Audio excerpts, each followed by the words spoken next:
আচ্ছা হাত ছাড় বলছি। কি করছিস তুই এগুলা? আর কি ব্যাপার মোনা? এই তো নিতে হবে। এই মোনা, এই ছেলেটাকে আরো ওর সঙ্গে এভাবে কেন কথা বলছে? এই মোনা, উনি তো বলতেছে এটা ওনারই বাসা, তাহলে কি উনি তোমার ভাই? এই ওর হাজবেন্ড হচ্ছে আমি। ভাই আমি শিওর যে আপনার কথা ভুল হচ্ছে। আপনার বাসা হয় উপরে আর না হয় নিচে। আপনি একটু দয়া করে নিজের বাসাটা খুঁজে নেন প্লিজ। কি বলতেছে এগুলা? এই চুপ করো তোমরা, অনেক হয়েছে, আর একজনও কেউ কথা বলবে না। এই যে তুমি সাজিদ, তুমিও আমার হাজবেন্ড, সেকেন্ড হাজবেন্ড। এটাই সত্যি যে তোমরা দুজনই আমার হাজবেন্ড। কি অবাক হয়ে গেল তো? কিচ্ছু করার নাই, এখানে অবাক হতো তুমি। সারা জীবন সারা জীবন সারা সময় শুধু টাকা টাকা, কাজ কাজ। টাকার বাইরেও যে মানুষের একটা জীবন থাকে। অ্যাকাউন্টে এত লাখ টাকা পাঠিয়ে দিচ্ছি, তুমি থাকো, খরচ করো, শপিং করো, এই করো সে করো। টাকা দিয়ে কি মানুষের সবকিছু হয়? হ্যাঁ, টাকা দিয়ে কথা বলার মতো কেউ ছিল না, কারোর সাথে গল্প করবো সেই মানুষটা ছিল না। কারণ তুমি তুমি তো টাকা ইনকাম করার জন্য ছুটতে, কখনো ঢাকার সেই খোঁজ তো তোমার নাই। হ্যাঁ, এই যে তোমাদের মধ্যে কিছু হাজবেন্ড যারা আছে, যারা হচ্ছে দেশের বাইরে থাকে, বিদেশে গিয়ে থাকে, ব্যাস তারা শুধু মনে করে আরে অ্যাকাউন্টটা করে, আমার হাজবেন্ডের সাথে আমি ঘুরবো, আমার হাজবেন্ডের সাথে আমি ডিনার করবো, আমার হাজবেন্ডের সাথে আমি বেড়াতে যাব। সেগুলো তো আমি পারি না। আর এই রেস্টুরেন্টে খাবার খেতে যায়, ও আমার সাথে ডিনার করে, ও আমার সাথে গল্প করে, ও আমাকে নিয়ে বিভিন্ন জায়গায় ঘুরতে যায়। আর আমি এটাই চেয়েছিলাম, ঠিক আছে, প্রথমে মেয়েটার জন্য, যেটা কিনা আমি তোমার কাছে পাইনি। আর তুমি কি ভাবছো এইরকম লাইফ আমি লিড করব? কখনোই না। এর জন্যই তো ভালোবাসাও দেয়, যেটা কিনা তুমি আমাকে দিতে পারো নাই। বাহ মোনা, কত সুন্দর এক্সকিউজ তোমার, তাই না? আমি তোমাকে সময় দিতে পারি, সময় ছিল আমার হাতে, অনেক সময় দিতাম তখন তোমাকে। তখন তুমি কি বলতে? আমি কেন বাইরে কাজ করছি না, কেন টাকা পয়সা ইনকাম করছি না, এইভাবে বসে থাকলে আমাদের ফিউচার করছি। আজকে তুমি বলছো আমি তোমাকে সময় দিতে পারি না, তাই তো? তুমি একবারে টাকাও চাও, আবার সময়ও চাও। আচ্ছা একটা কারণ কি জানো? পুরুষ মানুষের এই মাথায় থাকে সংসারের দায়িত্ব। আর দায়িত্বর কথা যখন চিন্তা করতে হয় না, সময় দিতে পারছি না বিধায় তুমি দ্বিতীয় বিয়ে করে ফেললে। অথচ আমাকে একটাবার জানানোর প্রয়োজন মনে করলে না।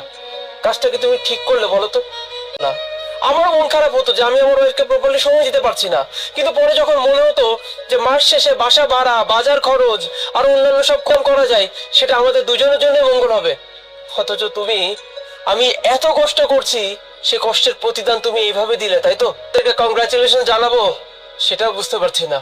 একটা পুরুষ যদি দেখে তার বউ তার দ্বিতীয় স্বামীর সামনে দাঁড়িয়ে তার প্রথম স্বামীর সঙ্গে কথা বলছে, তখন আমি আমার পরিবার নিয়ে এখানে সুখে শান্তিতে বসবাস করতে পারি। কিন্তু আজকে দেখছি আমার পরিবারটাই তো থাকলো না।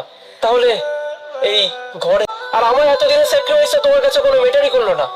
ঠিক আছে মোনা, ঠিক আছে, এখানে সারপ্রাইজ দিতে এসে আজকে তুমি আমাকে অনেক বড় একটা সারপ্রাইজ করছেন। এই জন্য সময় দিন, ভালোবাসুন, আমি চলে যাচ্ছি। আরে ভাই আপনি দাঁড়ান না এখানে। মোনা এসব কি হইতেছে? আমার তো কিছুই বুঝতে সত্যি বললামই, আমি আসলে কেন তোমাকে বিয়ে করছি। এই মানুষটা আমাকে কিছুই দিতে পারে না যেগুলো কিনা তুমি আমাকে দাও। সো আমি কেন এই মানুষের সাথে? হাজবেন্ড আছে, তুমি আমাকে এই কথা বলোনি কেন? তোমার কি একবার আমাকে এই কথা বলা উচিত ছিল না? তুমি আমাকে একটা বার এই কথা জানাওনি। আমি যদি জানতাম যে তোমার হাজবেন্ড আছে, আমি কি কখনো তোমাকে কোনটা ভাবছো না? তুমি একটা মানুষের জীবন নষ্ট করতেছো, সাথে আমার জীবনটা নষ্ট করতেছো। কি মানুষের জীবন কি ছেলে খেলা তোমার কাছে? এইরকম ভাবে একটা মানুষ, আজকে আমি যদি ওনাকে না দেখতাম তাহলে তো আমি বিশ্বাসই করতে পারতাম না যে তুমি এইরকম মানুষ, তুমি এইরকমটা আমাদের সাথে করতে পারছো। ভাই আপনি ওনার সাথে পারবো না, আমি গেলাম। এই সাজা, এই, একদম আমাকে টাচ করার চেষ্টা করবি না। তোর মতো মেয়েদেরকে এই কাজটা কেন করছি? তুমি সবসময় আমাকে টাকাই দিতে, ভালোবাসার সময় সব কিচ্ছু দিতে না। বাট এখন আমি বুঝতে পারছি যে এরকমটা আসলে আমারই হয়েছে। আসলে তুমি একদম পারফেক্ট হাজবেন্ড, যেরকম হাজবেন্ড কিনা প্রত্যেকটা মেয়ে চায়। তাই প্লিজ আমি আমি ওকে ডিভোর্স দিই। রং বদলাতে 1 মিনিট টাইম নাই, কিন্তু তুমি ন্যানো সেকেন্ড টাইম নাও। গিরগিটির থেকেও কম টাইমে তুমি তোমার রং বদলে ফেললে। হ্যাঁ, কিছুক্ষণ আগেও কত সুন্দর তুমি আমাকে চাইছো। আচ্ছা মনে, আমি কি খেলার পুতুল যে যখন ইচ্ছে আমাকে নিয়ে খেলবে আর আমি তোমার খেলার সাথী হব না? অসম্ভব মোনা, তুমি আমাকে ঠকি। তোমার মতো মেয়েরা কিসে যে খুশি থাকো সেটা তোমরা নিজেরাও জানো না। আমি চলে যাচ্ছি মোনা, থাকো তুমি তোমার এই বাসা নিয়ে। এই যে ও হচ্ছে আমার ফ্রেন্ড, তোমার সাথে দেখা করতে নিয়ে আসলাম। মোনা তুমি সবসময় আমাকে বলতো না কি ট্যাক্সি? আরিফ তুমি ট্যাক্সি চালাবে? হ্যাঁ ট্যাক্সি, বাই দ্য ওয়ে আমি কিন্তু কিস্তিতে নিছি। ট্যাক্সি চালাবে? হ্যাঁ, মানে তুমি একটাবার চিন্তা করতে পারতেছো যে আমার ফ্রেন্ডের সামনে আমার মান সম্মানটা কোথায় গেল, যে আমার বয়ফ্রেন্ড নাকি একজন সামান্য ট্যাক্সি চালক, সে ট্যাক্সি চালাবে? আমার কাজকর্ম করা উচিত, এই জন্যই তো আমি ট্যাক্সি নিছি। আর এটা থেকে কিন্তু আমি কম ইনকাম করব না, মিনিমাম ওই 25 থেকে 30,000 টাকা মাসে আমার ইনকাম। একটা ফ্যামিলিতে বিলং করি যেখানে আমার মাথার উপরে অনেক প্রেশার। আমি চাই তোমাকে বিয়ে করতে, তুমি তো আমাকে বলছো বিয়ে করবা, ফিউচার তৈরি করবা। এটার জন্য অবশ্যই তোমার সাপোর্ট আমার দরকার। তুমি যদি এখন আমাকে সাপোর্ট না করো, তুমি যদি আমার পাশে না থাকো, তাহলে পারবো না। অলিভ, তুমি ট্যাক্সি চালাবে, আমি অ্যাটলিস্ট এটা ভেবেছি হয়তো তুমি ভালো কিছু করবে। আর তার থেকে বড় কথা, আমার একটা ড্রিম আছে, আমার একটা ইচ্ছা আছে। আমি কি করে অ্যাডমিনিস্ট্রেটর সম্পর্কে শুনলে তো তোমার মাথা নষ্ট হয়ে যাবে। আর তুমি কিনা বলতেছো তুমি ট্যাক্সি চালাবা, তারপর আমরা একসাথে অনেক দূর যাবো, এই করবো সেই করবো। কতদিনে কত বছর ভেবেছিলাম যে ও ভালো কিছু করবে।